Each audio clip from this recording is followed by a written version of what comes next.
પાટણ જિલ્લાના રાધનપુર ખાતે હિન્દુ હિત રક્ષક સમિતિ દ્વારા રાષ્ટ્રપતિને આવેદનપત્ર મોકલવામાં આવ્યું।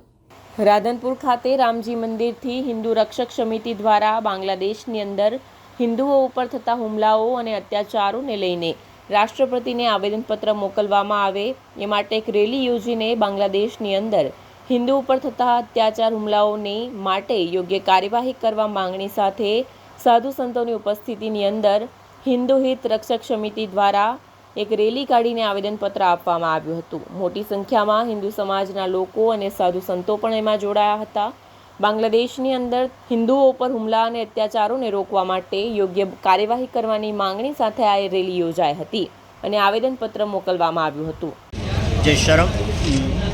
આજે હિન્દુ રક્ષા સમિતિ જે વિવિધ સંગઠનોથી બની અને રાધનપુર ખાતે આજે મામલતદાર કચેરીએ આવેદનપત્ર આપ્યું છે અને એ આવેદનપત્ર બાંગ્લાદેશમાં જે હિન્દુઓ ઉપર અત્યાચાર થયો છે અને જે બાંગ્લાદેશ સરકાર નિરપેક્ષરે જોઈ રહી છે એના માટે અમે એના સૂત્રોચ્ચારો પણ કર્યા અને એના વિરોધમાં અમે આજે આવેદનપત્ર આપ્યું છે। સાથે સાથે ભારતીય સરકારને પણ અમે નિવેદન કર્યું છે કે આમાં જે હિન્દુઓની સતત ચિંતા કરનાર જે સરકાર છે એ હજી પણ આમાં વધારે ચિંતા કરે અને જે બાંગ્લાદેશ સરકાર જે હિન્દુઓ ઉપર અત્યાચાર કરી રહી છે, ત્યાંના સાધુઓ ઉપર અત્યાચાર કરી રહ્યો છે, ત્યાંનો હિન્દુ જે પીડાઈ રહ્યો છે એના વિરુદ્ધમાં અમે બાંગ્લાદેશ સરકાર વિરુદ્ધમાં અમે આજે આવેદનપત્ર આપ્યું છે અને એમાં સૌ સાથે જોડી અને સંગઠનોએ। શું નામ છે તમારું? બટુક મહારાજ રામ સેવા આશ્રમ રજૂ।